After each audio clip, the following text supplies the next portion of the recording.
scratch-made green bean casserole. Last video I did the French fried onion strings. I've got all of my ingredients prepped for you. The first thing I'm going to do, I have some water coming up to a boil right here. They are trimmed and cut into smaller pieces. They're not exactly the same, but just smaller. Yeah. Not a factory, just to be perfect. Not opening a can here. Not that you couldn't totally find if that's what you need to do. Okay, so I'm just going to put this in here, and I'm going to do a parboil. And what that means is I'm going to partially cook them, but when 5 minutes is up, I'm going to transfer them into a bowl of ice water to stop the cooking. I just want to get them partly cooked so that when I put them in the oven, they will finish cooking nicely within that half an hour time. Okay, timer is done. I'm going to turn this off. I'm not done with it, but I want to get my beans out of here and get them in the ice so they'll stop cooking. If you don't parboil your fresh green beans, what happens is your sauce starts to overcook, and then it just, in order to get your beans cooked enough, you have to keep going, and so then your sauce kind of starts to break down, and it's not very good. So if you're not using canned green beans, then you need to parboil. And you can absolutely use canned green beans.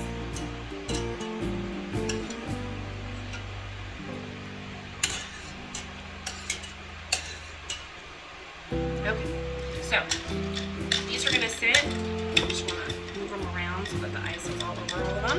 I'm going to set them aside, and then I'm going to dump this, and I will be back in just a moment. Okay, here we are. This is the same pan. I just rinsed it out real quick. I'm going to take 2 tablespoons of my butter, and I'm going to cook the mushrooms. Just saute them until they are cooked most of the way through. You can leave them partially uncooked because they'll continue to cook in the oven. If you are not going to cook your mushrooms separately, everyone in the house will eat them, start with your onions, and then I'll tell you when we're working on the onions at what point to add the mushrooms in. That way you can do it either way. So this is about a cup and a half, about 6 ounces or less of mushrooms, and these are baby bellas. I like the baby bellas. They have a little more flavor than the button mushrooms. Button mushrooms work just as well. Criminies, there's varieties that'll work just fine in this dish.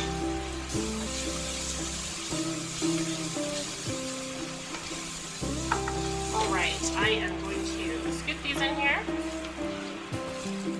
Okay, hands clean. I am now going to start working on the rest of it. Melt some more butter. We're going to cook our onions.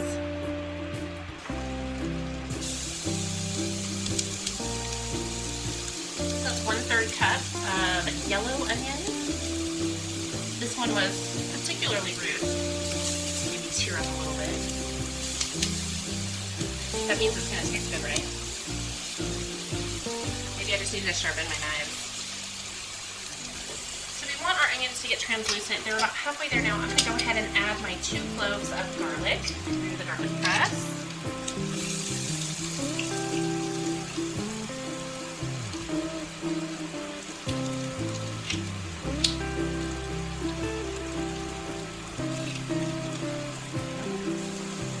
My oven is preheating to 350 right now, and you can bake it later.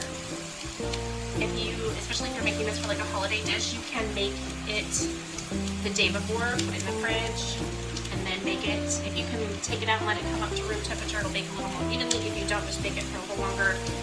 Stir it up halfway through, and you'll be fine. Okay, we're going to add our 2 tablespoons of flour.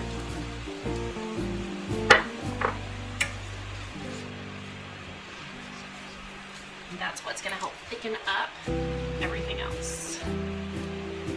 We just let it cook for a minute. It should be something along the lines of paste.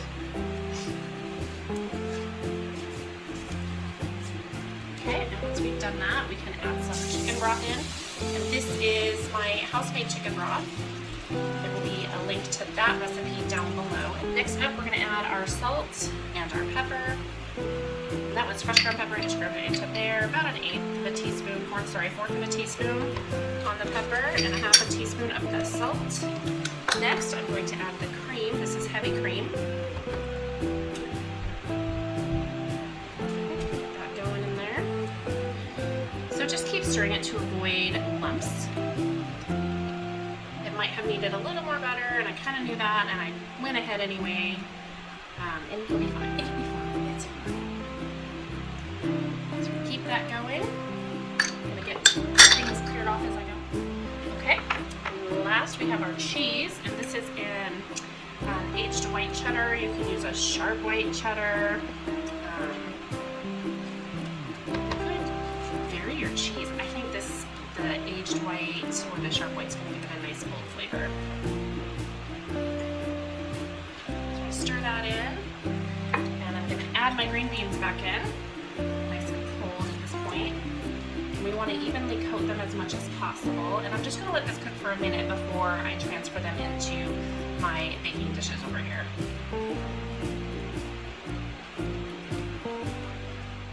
Okay, I want to show you this sauce so you can see where we're at with it. It is nice and thick. So I'm going to turn this off, and I am going to put about half of it into this container here.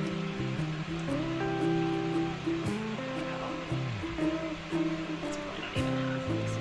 Yeah, a little bit more. The mushrooms are going to take up more space in this one. That's hot. Cheesy goodness.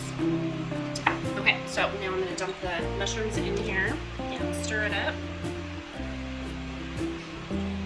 And I don't need to cook it anymore. I just want to thoroughly mix it before I transfer it. Okay? Here comes the mushroom mixture. Oh, I think it just looks better. The mushrooms, but that's just me. That's what I like. All right, one with mushrooms, one without. Now, that sauce is delicious. I am going to take this one and not cook it right now. That'll be taken home for my dinner, husband's dinner. This one, we're gonna bake it to finish cooking the green beans. Let's see where they're at. So I'll finish baking the green beans. I'm going for about 20 minutes. Then I will take it out and top it with my fresh made French fried onion strings. Then we'll bake it for about another 10. I know some people put the onions on right away, but I find they burn. And I'm not burned. These are so good. Okay, putting this in 350, 20 minutes.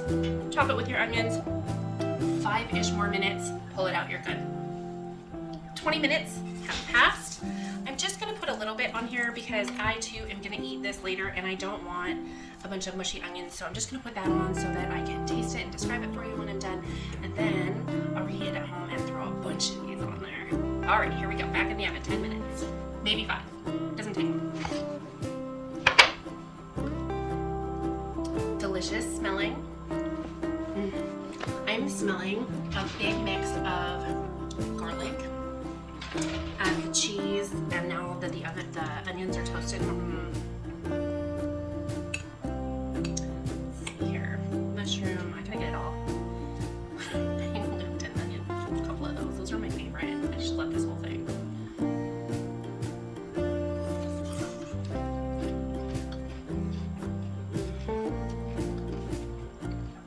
This blows the childhood version out of the water. Sorry, Mom. I still like it, but this is like level up 4 or 5 notches. You'll see. We'll have this on Thanksgiving. Do you guys like how I'm having a conversation with my mom and the rest of you are just, hanging out waiting? It's all right.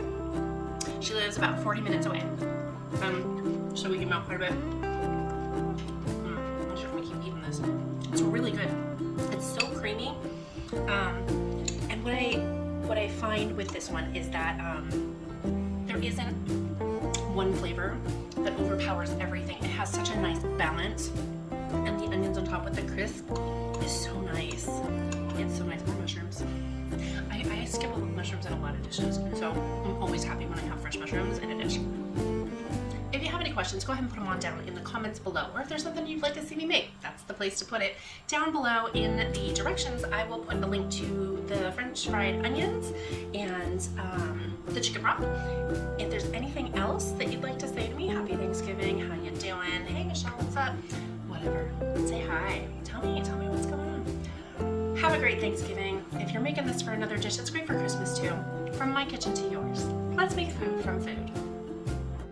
That's one boy.